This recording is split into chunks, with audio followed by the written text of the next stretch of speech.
Pada episode yang lalu dikisahkan, Mukti melihat penampakan-penampakan aneh dan juga gendis yang mulai berperilaku aneh. Sementara sang ibu belum mengalami kejadian apapun di rumah tersebut. Nah, bagaimana kelanjutan kisah ini? Simak terus di cerita kali ini, Tanah Wingit bagian yang kedua. Selamat mendengarkan. Apa kejadian seperti itu sering terjadi? Tidak juga. Semenjak anak kecil di langit-langit rumah itu, tidak ada lagi hal-hal aneh yang aku lihat dalam beberapa hari. Dan hanya pada Wisnulah aku bisa bercerita tentang kemunculan makhluk-makhluk itu. Dan ibu sudah pasti tidak percaya. Sedangkan bila aku cerita pada gendis, dia pasti akan ketakutan dan semakin merepotkanku. Wisnu, kamu temenin aku kenapa? Sekali-sekali ngineplah di rumah. Ajakku pada Wisnu, teman yang baru ku kenal. Ah, ndak mau. Aku sudah hidup tenang. Kenapa harus nemenin kamu di sana? Aku khawatir nanti malah ada yang ngikut lagi.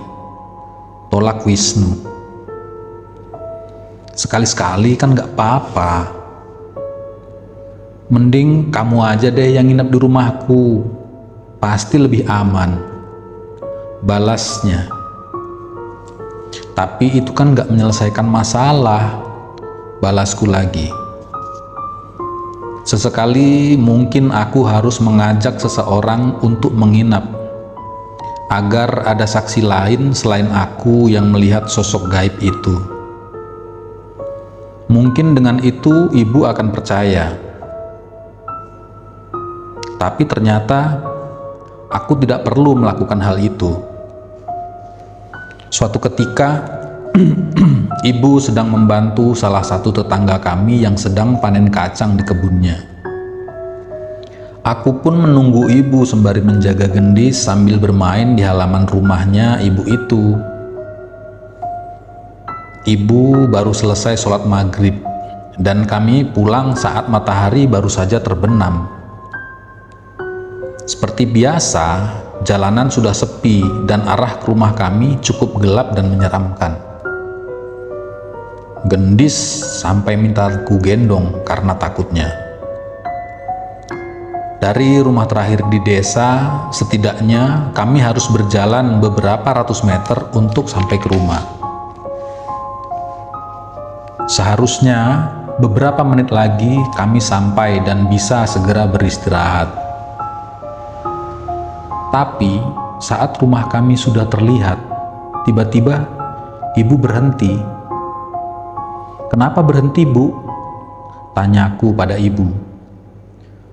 Wajah ibu terlihat aneh. Ia memandang rumah dengan gemetar. Lalu aku pun menoleh ke rumah dan melihat pemandangan yang tidak akan pernah bisa aku lupakan. Di halaman rumah kami berdiri pocong-pocong dengan kain kafan lusuh yang menggeliat dengan mengerikan. Bahkan tidak hanya di halaman, di atap rumah pun ada beberapa pocong yang berbaring dan duduk berserakan. Aku pun menggenggam erat tangan ibu dan menariknya, mengajaknya untuk memutar balik. Tidak mungkin kami pulang ke rumah, padahal di situ terdapat banyak pocong. Gendis takut, Bu. Tangis gendis yang ternyata juga melihat sosok itu. Ke rumah Pak Ngadimin, kita ke sana dulu, Le. Perintah ibu yang segera mengajak kami pergi secepatnya. Pak Ngadimin heran dengan kedatangan kami sekeluarga di malam hari. Apalagi ia melihat wajah kami pucat dengan tubuh yang gemetar. Sudah, duduk dulu. biar dibikinin teh panas, ucap Pak Ngadimin yang langsung memerintahkan kepada istrinya supaya membuatkan teh panas untuk kami. Tidak ada satupun dari kami yang mampu bicara sampai istri Pak Ngadimin datang dan memberikan kami minum.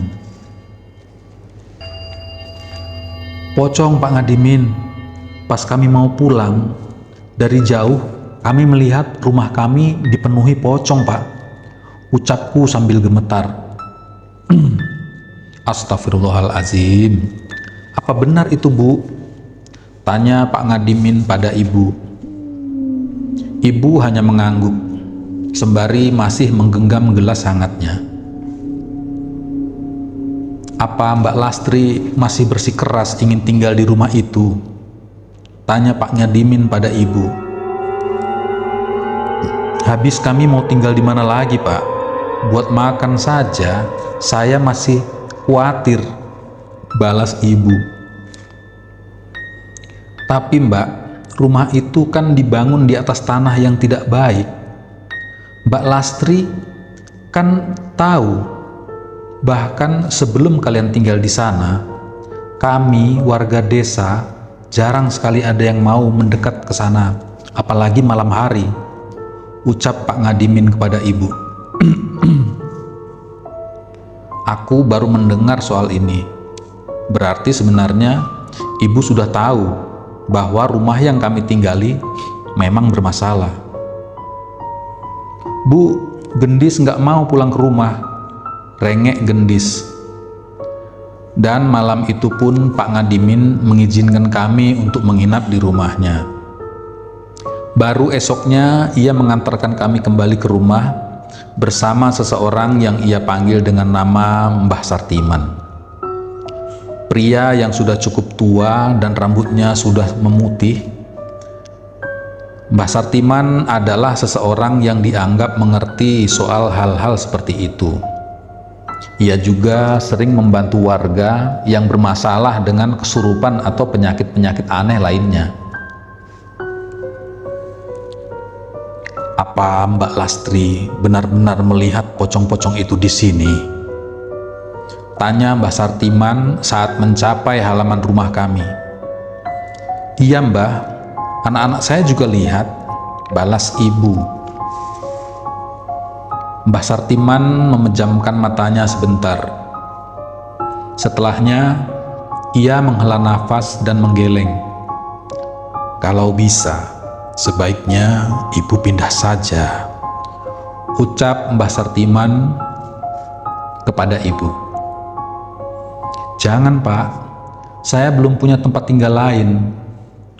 Tolong, pocong-pocong itu diusir dan rumah saya dibersihkan dari makhluk-makhluk itu, pinta ibu kepada Mbah Sartiman. Mbah Sartiman menggeleng menolak ucapan ibu. Tidak bisa Mbak Lastri, tanah ini adalah rumah mereka. Jasad mereka terkubur di bawah tanah ini, jelas Mbah Sartiman. Mendengar penjelasan itu, seketika bulu kuduku berdiri. Berarti selama ini kami tinggal di tanah kuburan. Ini tanah wingit Mbak Lastri, tidak pantas untuk dijadikan tempat tinggal, tambah Pak Ngadimin. Ibu hanya merenung dengan sedih. Jelas keadaan ini membuat ibu semakin tertekan. Kalau saya tetap memaksa tinggal di rumah ini, resikonya apa Mbah? Tanya ibu kepada Mbah Sartiman. Mbah Sartiman menggeleng melihat keteguhan ibu. Kalau kalian memaksa tinggal di sini, kalian harus pergi di waktu-waktu yang saya berikan. Karena sosok pocong-pocong itu akan muncul di hari dan weton itu. Tapi bila ada jalan untuk tinggal di tempat lain, saya tetap menyarankan kalian pindah. ucap Pak Sartiman kepada ibu. Jumat Kliwon dan Sabtu Pahing, pada 2 hari itu kami harus menjauh dari rumah itu. Menurut Mbah Sartiman, sosok-sosok itu akan muncul pada hari-hari itu. Pak Ngadimin yang kasihan dengan ibu pun mengizinkan kami untuk menginap di rumahnya pada hari-hari itu. Benar saja ucapan Pak Sartiman. Pada Jumat Kliwon, kami mencoba melihat ke rumah itu dan melihat sosok pocong itu. Kami juga mengajak Pak Ngadimin untuk memastikannya, dan ia pun percaya.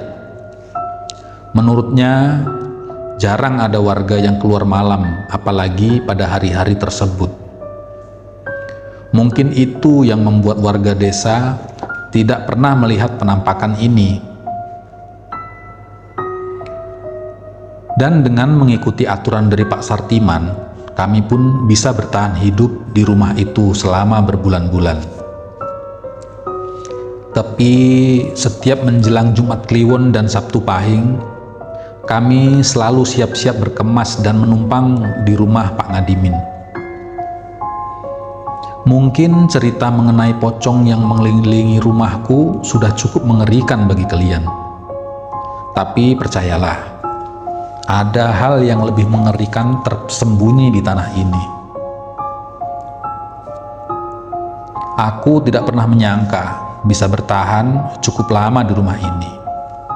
Padahal hampir setiap tetangga yang ngobrol dengan kami selalu bertanya, "Kok kalian betah tinggal di rumah itu?" Betah? Hahaha. Kalau bukan karena keadaan yang memaksa, mungkin kami sudah pergi sejauh mungkin dari rumah itu, atau bahkan dari desa ini. Tahun pertama di tempat ini cukup berat. Untuk makan saja, kami tak punya banyak pilihan. Entah sudah berapa jenis olahan singkong yang sudah dibuatkan ibu.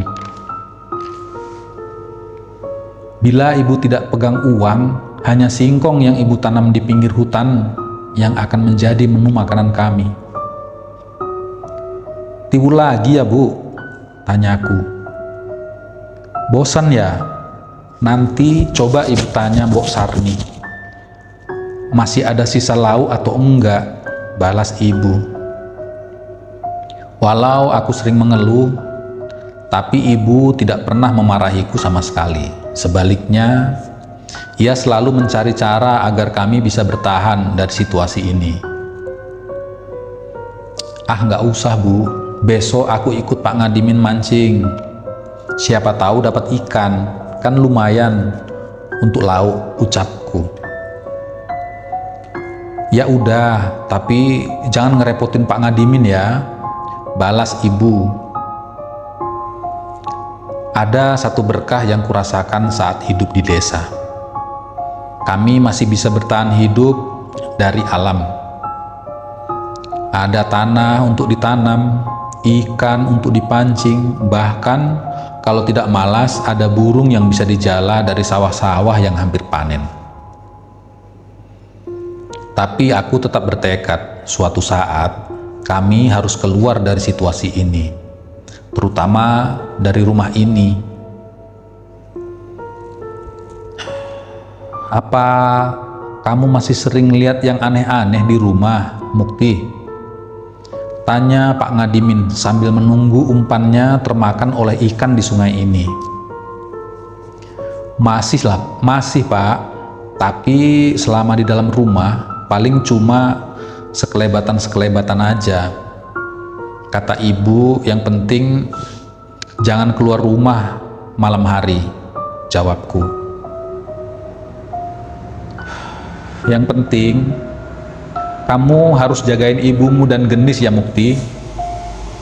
Belum pernah Bapak melihat orang setegar ibumu itu," balasnya. "Iya Pak, sudah pasti akan saya jaga ibu dan gendis." Seperti biasa, aku pulang ke rumah saat langit masih terang. Entah mengapa aku merasa hari di desa ini lebih pendek daripada hari-hari di kota. Dulu, jam 8 malam, kami malah baru mau keluar untuk berkumpul di pos ronda. "Gendis, sudah malam, ngapain kamu di luar? Ayo masuk," ucapku pada Gendis yang masih berada di teras rumah. "Iya mas," jawabnya. Kalau iya langsung masuk dong, jangan malah bengong di situ," balasku. "Nanti malam mau ada tamu," ucap Gendis sambil menatapku. "Tamu? Siapa?" tanyaku. Gendis tak menjawab dan malah segera berlari ke dalam kamar. Aku mengernyitkan dahiku. Apa tadi ada yang datang memberitahunya bahwa akan ada tamu?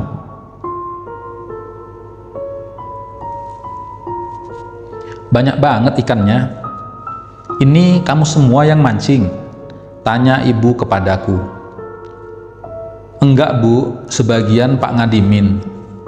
Tapi tadi kami dapat banyak, jadi aku dibawain agak banyakan," balasku. "Lumayan, ibu mengolah ikan yang kubawa untuk bisa dimakan selama beberapa hari." Setidaknya selama beberapa hari kami terselamatkan dari olahan singkong lagi. Kami makan ditemani hujan yang mulai mengguyur desa.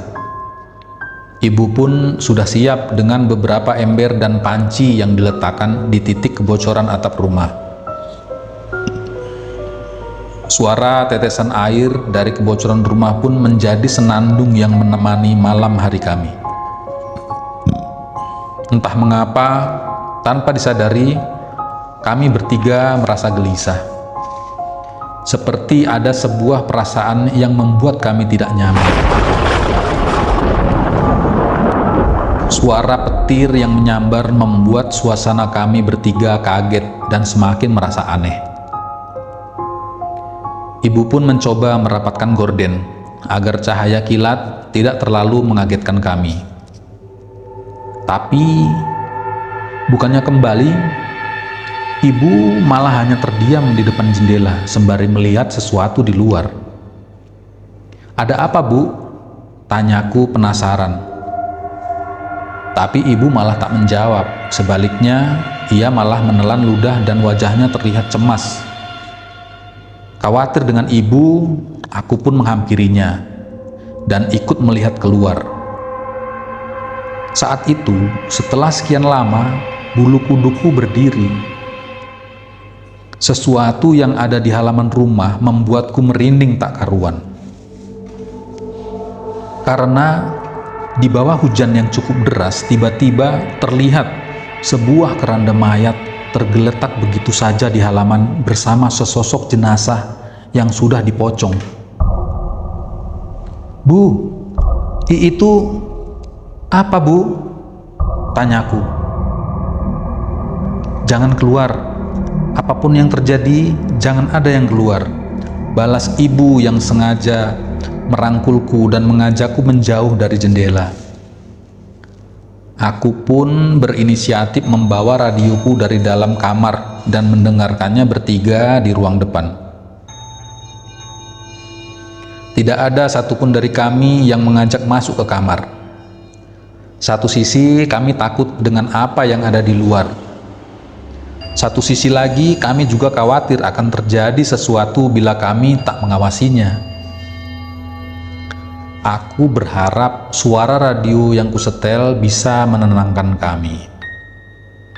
Namun, walau sudah mendengarkan beberapa lagu dan drama radio, tangan ibu masih terlihat gemetar.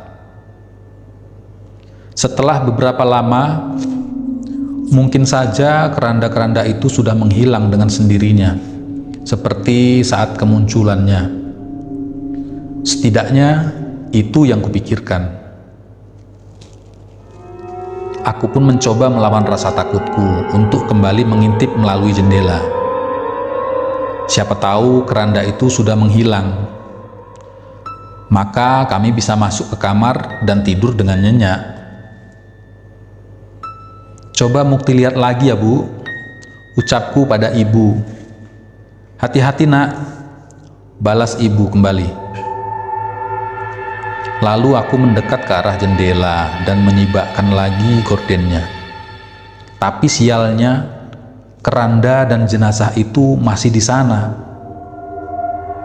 Aku pun sedikit memperhatikan keranda itu dan sekitarnya, sembari mencari tahu siapa yang meletakkan benda itu di sana. Tapi, tepat saat aku memperhatikan sosok jenazah yang ada di dalam keranda itu, tiba-tiba pocong yang berada di dalam keranda itu menoleh dan melotot ke arahku. Sontak aku terkejut sampai terjungkal dan buru-buru kembali berdiri untuk merapatkan gorden jendelaku. Ada apa, Le? Ada apa? Tanya ibu cemas. Enggak Bu, balasku. Apa kerandanya masih ada di sana? Tanya ibu lagi. Aku mengangguk dan kembali duduk di dekat ibu sembari mengeraskan suara radio. Keranda? Tanya Gendis penasaran. Enggak Gendis. Kamu dengerin radio aja atau mainan lagi ya. Tapi jangan dekat-dekat ke jendela. Balasku, tak ingin Gendis khawatir. Perasaanku benar-benar cemas, seolah mendapat firasat akan terjadi sesuatu yang mengerikan. Hujan pun semakin deras, bersamaan dengan suara kilat yang menyambar. Saat itu, aku dari kilatan cahaya, samar-samar aku melihat bayang-bayang manusia terpantul ke gorden jendela kami. Lalu, cecek. Wajah ibu pucat. Samar-samar terdengar suara langkah kaki yang menginjak tanah yang becek. Tidak hanya satu, lambat laun suara itu terdengar semakin banyak. Saat hujan mulai mereda pun, suara langkah kaki itu masih terdengar. Tok, tok, tok. Terdengar suara tongkat seseorang mengetuk lantai teras kami. Seketika aku teringat kejadian saat hari pertama aku ada di rumah ini. Penampakan seorang nenek. Dan benar saja, bayangan seorang nenek yang bungkuk sedang membawa tongkat terpantul di gorden jendela. Aja ana sing metu ya, Le. Terdengar suara seorang nenek tepat saat bayangan itu berhenti di depan jendela. Aku merinding sejadi-jadinya. Tapi entah mengapa, aku merasa ibu dan Gendis tidak menyadari akan hal itu. Lalu aku bertanya pada ibu, Bu, ojo ono sing metu yo Le, itu artinya apa? Tanyaku yang tidak mengerti dengan arti ucapan itu. Jangan ada yang keluar ya Le, itu artinya. Emangnya kenapa nanya begitu? Tanya ibu. Apa ibu nggak dengar suara barusan? Tadi Mukti dengar suara ngomong begitu, jawabku. Lalu ibu mengernyitkan dahinya dan menggeleng. Ia pun mulai cemas terhadapku. Enggak ada suara apa-apa, Mukti. Iya kan Gendis? Tanya ibu memastikan. Gendis cuma dengar suara hujan sama radio, Bu. Jawab Gendis. Aku pun mulai bingung. Apa ada setan yang sengaja berniat memperingatkanku? Aku mengubur rasa penasaranku. dan sama sekali tidak memikirkan untuk mengecek keluar. Lambat laun hujan pun mulai mereda. Yang terdengar hanyalah suara tetesan gerimis tanpa adanya kilat yang mengagetkan kami lagi. Saat aku melihat ke arah jam dinding dan mendapati bahwa waktu telah menunjukkan hampir jam 1 pagi. Gendis sudah tertidur dan ibu beranjak dari tempatnya untuk mengecek kembali ke jendela. Aku merasa harus ikut menemani ibu. Saat gorden itu tersibak, aku melihat sebuah pemandangan yang tidak akan pernah bisa kulupakan. Ada sekumpulan orang-orang dengan mengenakan baju Jawa dengan bawahan kain jarik. Ada yang bertelanjang dada dan ada juga yang mengenakan kebaya yang sangat lusuh. Kulit mereka hitam dan bercampur dengan lumpur dan mengerumuni keranda berisi jenazah itu. Wajah mereka mengerikan. Mereka seperti kesetanan merogoh sosok yang berada di dalam keranda itu dengan beringas. Aku ingin mencari tahu apa yang mereka lakukan. Tapi tanpa sadar, salah satu dari mereka menoleh ke arah kami. "Tutup, Bu!" teriakku dengan cepat. Aku teringat ucapan sosok nenek yang memperingatkanku tadi. Ibu segera menutup gorden dan kembali menjauh. Kami pun kembali ke dekat Gendis dengan jantung yang berdebar. Benar saja, terdengar langkah seseorang mendekat ke dalam rumah. Langkah kaki yang menginjak tanah becek berubah menjadi suara kaki yang menginjak lantai kayu. Aku pun segera mematikan radio dan mengajak mereka menjauh dari jendela. Samar-samar terlihat bayangan manusia dengan rambut yang panjang dan acak-acakan memperhatikan dari balik gorden. Ibu merangkulku dan Gendis, sementara aku terus memegangi baju ibu. Sosok itu celingak-celinguk seolah-olah mencari keberadaan kami di dalam. Namun, sosok itu segera kembali pergi. Aku sedikit lega. Namun, ibu masih tetap gemetar dengan apa yang terjadi. Tapi setelahnya, tanpa sadar, kami tertidur di ruang depan bersama hujan yang mulai mereda. Suara ayam berkokok menyadarkanku dari tidur. Seketika aku panik saat mengingat kejadian semalam. Ibu dan Gendis masih tertidur, tapi dari kisi-kisi jendela, aku sudah melihat langit fajar yang mulai muncul, walau suasana masih gelap. Aku pun memberanikan diri mengintip dari jendela untuk memastikan apa yang terjadi dengan keranda yang ada di luar. Tapi keranda itu ternyata sudah menghilang. "Bu, Ibu!" Aku membangunkan ibu, ingin menunjukkan hal-hal ini. Ibu terbangun dengan panik, sama sepertiku saat mengingat kejadian semalam. "Bu, kerandanya udah nggak ada," ucapku. Ibu pun meletakkan Gendis yang tertidur di pangkuannya dan melihat keluar jendela. Ia terlihat menarik nafas lega, mengetahui bahwa keranda itu sudah menghilang dari halaman. Saat matahari mulai muncul, aku dan ibu pun membuka pintu dan mengecek keadaan sekitar. Benar, tidak ada tanda-tanda keranda itu masih di sini.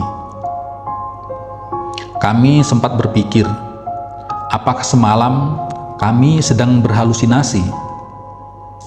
Masalahnya, di tempat kami berdiri masih ada sisa-sisa telapak kaki manusia yang terjiplak di tanah basah dan sisa lumpur di halaman teras rumah. Seorang pria bungkuk yang sudah sangat berumur menghadangku saat sedang menemani ibu di pasar. Ia menghampiriku saat sedang menunggu ibu dan gendis yang sedang memilih sayuran.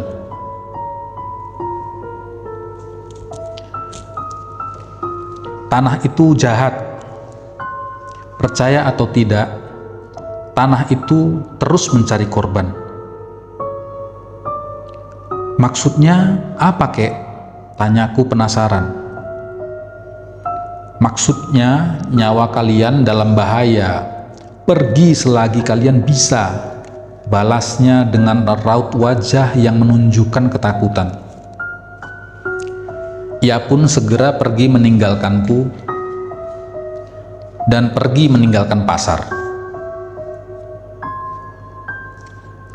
Tanpa ia suruh pun kami sudah ingin pergi, segera meninggalkan rumah mengerikan itu. Apalagi setelah kejadian keranda kemarin, aku benar-benar merasa ada sesuatu yang berbahaya dari tanah ini.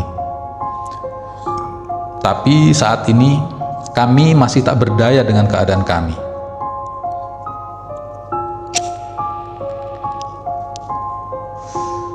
Memang sudah menjadi tekadku, saat sudah bekerja nanti, aku harus bisa membawa ibu dan gendis pergi dari rumah itu. Bu, gendis kapan didaftarkan SD? Tanyaku yang mulai khawatir akan pendidikan gendis. Awal tahun ajaran berikutnya saja. Saat ini ibu belum ada dana dan juga belum ada yang bisa ngawasin gendis, balas ibu. Memangnya nggak apa-apa, Bu? Tanyaku lagi pada ibu. Ya, mau gimana lagi? Setidaknya kasih ibu waktu 1 tahun dulu untuk menabung. Terpaksa gendis yang harus mengalah, jawab ibu. Aku sendiri sudah mendapat sekolah yang jaraknya cukup jauh dengan berjalan kaki. Tapi terkadang aku mendapat tumpangan, boncengan dari Gimin, teman sekelas yang desanya bersebelahan dengan desaku. Tapi sayangnya gendis tak seberuntung aku. Tapi gendis jangan sering ditinggal di rumah sendiri ya, Bu. Pintaku yang khawatir dengan adikku satu-satunya itu. Ibu pun tersenyum dan mengelus kepalaku.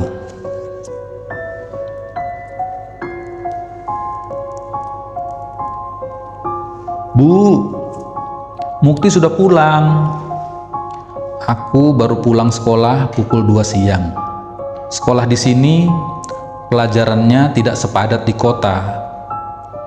Sebenarnya aku sedikit senang saat mengetahui hal itu. Jangan pergi dulu, gendis belum selesai. Dari jauh, aku melihat gendis sedang berbicara dengan seseorang. Tapi saat aku menatap ke arah ia memandang, sama sekali tak ada siapa-siapa di sana. Kamu ngomong sama siapa, gendis? Tanyaku. Gendis hanya menunjuk ke salah satu sisi rumah yang kupastikan tidak ada apa-apa di sana. Jangan bercanda, gendis, balasku. Gendis pun menatapku sebentar dan segera berlari ke kamarnya. Apa mungkin ucapanku ada yang menyinggungnya? Mungkin benar kata ibu, gendis sedang berhayal, mempunyai seorang teman. Sepertinya aku kurang meluangkan waktuku untuk bermain dengannya.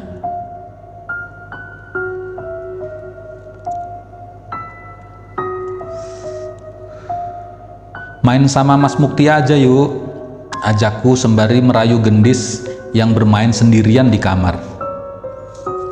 Asik, kita main dakon ya, ajak Gendis. Wah, kamu bisa main dakon? Siapa yang ngajarin? Ibu, tanyaku. Bukannya menjawab, Gendis malah menunjuk ke salah satu sisi rumah lagi, yang sekali lagi kupastikan tidak ada apa-apa di sana. Sudah, kita main saja, ucapku. Jujur, aku mulai cemas dengan Gendis. Bu, memangnya Gendis sering bicara sendiri gitu ya, Bu? Tanyaku sembari membantu ibu mencabut dedaunan dari pohon singkong untuk disayur. Iya, namanya juga anak kecil. Memangnya kenapa? Tanya ibu. Enggak, Bu, Mukti khawatir. Soalnya, waktu ditanya, dia ngomong sama siapa, dia selalu menunjuk ke tempat yang enggak ada siapa-siapanya, balasku. Ibu juga bingung. Semoga aja itu memang hayalannya sedang bermain dengan temannya. Tapi kalau memang ada sosok lain yang berkomunikasi dengan dia, doakan saja semoga bukan sosok yang jahat, balas ibu. Kalau ibu sudah berkata seperti itu, sepertinya aku juga tidak bisa berbuat banyak. Setelah kejadian-kejadian itu, beberapa kali aku memergoki Gendis sedang berbicara dengan seseorang. Aku pernah mengintip tanpa ia sadari, tapi tetap saja aku tidak melihat apapun. Gendis, kalau bosen, ajak main Mas Mukti aja ya. Kalau Mas ada di rumah, pasti Mas temenin. Ucapku berusaha untuk semakin dekat dengan Gendis. Iya Mas, tapi kan enakan main sama yang anak-anak, kayak Gendis juga, balasnya polos. Anak-anak? Aku mencoba berpikir positif. Mungkin saja ia membayangkan sedang bermain dengan anak-anak seumurannya. Dalam batinku. Sudah cukup lama aku tidur terpisah dari ibu dan Gendis. Aku mulai terbiasa dengan hal-hal aneh, seperti suara-suara aneh dari luar, atau hal-hal aneh lainnya. Angin yang tiba-tiba berhembus di kamar, hingga benda-benda yang bergerak. Selama ini, tidak ada yang menampakkan diri. Sepertinya aku bisa untuk mengacuhkannya. Tapi malam ini berbeda. Di tengah tidurku, tiba-tiba aku terbangun dengan perasaan aneh. Seperti ada sesuatu yang berat menindih tubuhku. Jelas saja rasa takutku kembali muncul, apalagi aku pernah mendengar cerita tentang orang yang ketindihan makhluk halus. Aku pun mencoba mengatur nafas dan melawan rasa takutku. Perlahan aku mencoba membuka mata dan kembali aku dikejutkan dengan apa yang kulihat. Sesuatu yang hitam dan cukup besar menindih tubuhku. Aku memastikan bentuknya dan mendapati ada bagian tubuh ular yang menindih tubuhku. Tapi itu baru permulaan. Saat aku mengucek mataku dan berusaha melepaskan diri, aku menemukan salah satu ujung dari tubuh ular itu adalah seorang anak kecil. Sebentar, aku mengingat anak kecil itu. Itu adalah sosok anak yang menampakkan diri saat awal-awal aku menempati kamar ini. Yang saat itu ia hanya menunjukkan setengah badannya saja. Dan tak kusangka setengah badannya lagi adalah ular. Mengetahui aku tersadar, anak bertubuh ular itu melepaskan tubuhku dan keluar menembus pintu kamarku. Aku pun mulai merasa lega dan kembali mencoba menutup mataku. Tapi perasaan aneh kembali terjadi. Belum sempat aku tertidur, aku merasa ada sesuatu yang menatapku dengan tajam. Aku pun membuka mata lagi, dan kudapati anak bertubuh ular itu berada di hadapanku lagi. Tapi saat mengetahui aku tersadar lagi, ia pun pergi ke arah pintu lagi. Tunggu, apa dia ingin aku mengikutinya? Aku mencoba membuka pintu dan mendapati sosok anak bertubuh ular itu menantiku di arah ruang depan. Ia pun berjalan lagi menembus pintu depan. Sepertinya dugaanku benar. Ia memintaku untuk mengikutinya. Tapi sepertinya aku tidak akan mengikutinya terlalu jauh. Tapi aku merasa ada yang aneh. Pintu depan tidak terkunci. Saat itu aku mulai cemas. Aku melangkah ke arah pintu dan membukanya sesuai dengan kemauan anak itu, dan mendapati ia terhenti di teras depan rumah. Ia seperti tidak bisa melangkah lebih dari itu. Tapi masalahnya bukan itu. Ada seorang anak kecil di halaman. Aku bisa memastikan dengan jelas bahwa itu adalah Gendis. Gendis, ngapain kamu di luar? Ayo masuk. Teriakku panik saat melihat Gendis berdiri sendirian di halaman. Sayangnya, ia hanya menatap ke arah hutan membelakangiku dan rumah kami. Gendis! Aku berteriak sekali lagi dan berlari ke arahnya. Tapi Gendis bertingkah aneh. Dia tertawa sedikit dan kadang tersengal. Sembari memandang dengan mata melotot, kulitnya memucat dan tawanya menyeringai mengerikan, yang sama sekali tidak sama dengan tawa Gendis.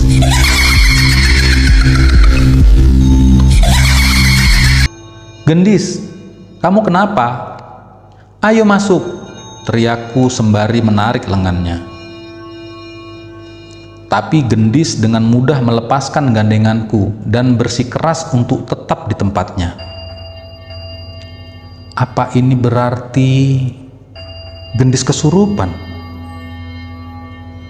Setelah beberapa kali gagal menyadarkannya ataupun membawanya, aku pun memutuskan untuk memanggil ibu untuk membantuku membawa Gendis ke dalam rumah.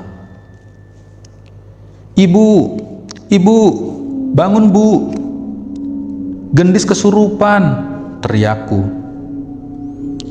Ibu yang mendengar teriakanku pun terbangun dan panik saat mengetahui Gendis tidak ada di sebelahnya. Di mana? Gendis di mana? Teriak ibu panik. Di halaman bu, jawabku. Ibu pun segera berlari ke arah Gendis dengan wajah yang cemas. Tapi saat aku akan menyusulnya, aku mendengar suara aneh dari dalam kamar ibu. Suara gaduh itu dari dalam lemari. Gludak, gludak, gludak, gludak. Aku pun menghampiri lemari itu dan memastikan suara itu berasal dari dalamnya. Dan suara itu mengecil saat aku semakin mendekat.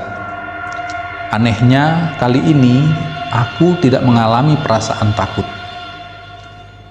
Aku pun membuka lemari itu dan melihat ke segala arah. Ada baju-baju kami bertiga dan beberapa barang. Tapi tanpa sadar, mataku terhenti di sebuah kantung berisi benda yang diberikan oleh temanku Andri saat akan pindah ke tempat ini. Sebuah ukiran kayu berbentuk ular. Hati-hati ya, sama jagain adikmu gendis. Tiba-tiba aku teringat ucapan Andri setelah memberikan benda ini padaku. Aku pun mengeluarkannya dari kantong dan berlari ke arah halaman untuk menyusul ibu. Tepat saat aku melewati halaman dan merasakan sesuatu melewatiku seperti ada angin yang berhembus. Ibu masih berusaha membawa gendis ke dalam, tapi tenaganya terlalu kuat. Wajah gendis malah terlihat menantang ke arah ibu. Tapi saat aku mendekat, gadis itu berpindah menatapku. Tapi kali ini dengan tatapan marah. "Ngopo kowe iso metu saka kono?" Ucapan gendis dengan suara yang serak yang sama sekali berbeda dengan suaranya. Aku pun menyadari bahwa benda yang aku ambil dari lemari dan membawanya kepada gendis itulah yang disapa oleh gendis. "Gendis, pegang ini ya," ucapku. "Itu apa, Mukti?" tanya ibu bingung dengan apa yang kulakukan. Aku belum bisa menjawab pertanyaan ibu. Aku masih ingin melihat reaksi gendis saat memegang benda ini. "Kamu kok di sini?" ucap gendis tiba-tiba sembari menatap ke arahku. "Tunggu, bukan ke arahku, melainkan ke sesuatu yang ada di dekatku." Tiba-tiba tangan gendis seperti tertarik atau digandeng oleh sesuatu. Ia mengarah ke arah rumah dengan langkah yang cukup cepat. "Pelan-pelan," ucap gendis. Aku dan ibu bertatapan dan mengenal bahwa itu adalah suara gendis. Kami pun ikut menggandeng gendis dan membawanya masuk ke dalam dan mengunci pintu rapat-rapat. Aku dan ibu segera memeluk gendis erat-erat saat mengetahui ia sudah sepenuhnya sadar. "Nduk, kok bisa sampai kayak gini, Nduk?" tangis ibu pecah saat memeluk gendis.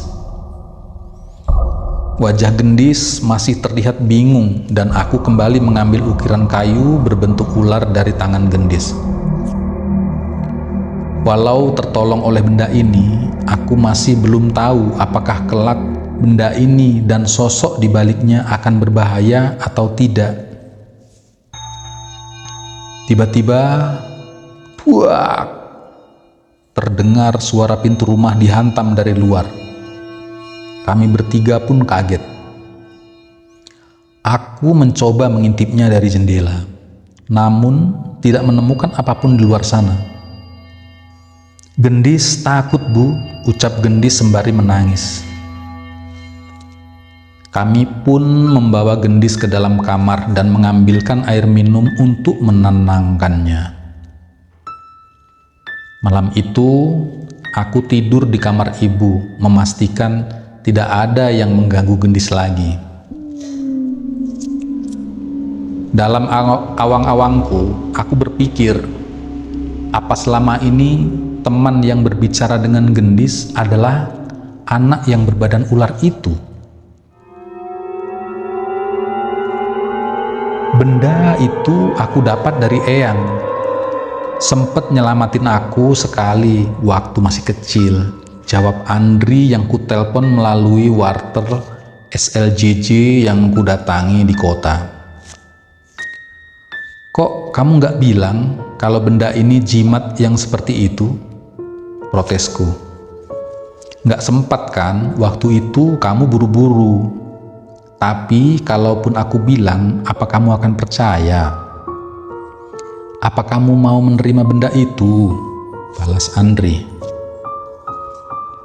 Benar, kalau aku tahu ada setan yang berhubungan dengan jimat ini, mungkin aku tidak akan menerimanya. "Terus gimana? Benda ini bahaya atau enggak?" tanyaku. "Ya, aku nggak tahu," balas Andri. "Kok bisa nggak tahu?" Aku pun bingung dan cukup kesal dengan jawaban Andri.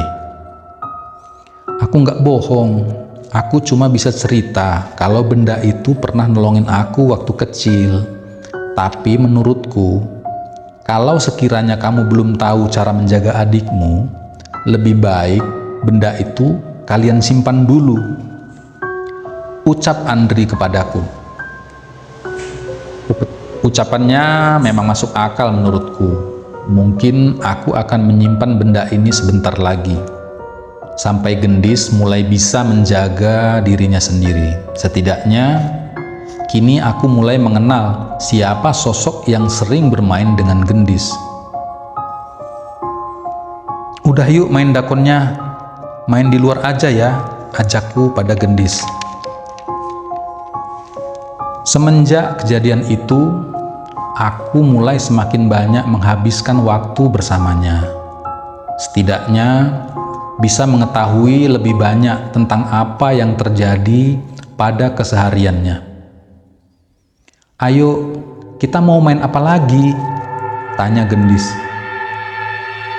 Main engklek yuk, kamu kan bisa, ajakku. Jangan main engklek mas, balas Gendis. Dia kan nggak punya kaki.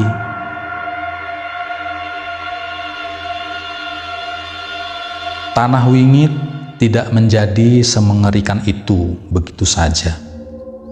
Ada kisah di balik berubahnya tanah itu menjadi wingit dan mengundang berbagai makhluk halus. Tapi demi mengetahui kenyataan itu, nyawalah yang menjadi taruhannya. Baiklah teman-teman semua, terima kasih telah menyimak cerita ini. Terima kasih juga kepada teman-teman yang sudah subscribe. Nantikan kelanjutan kisah ini, Tanah Wingit bagian akhir, Balung Mayit. Wassalamualaikum warahmatullahi wabarakatuh.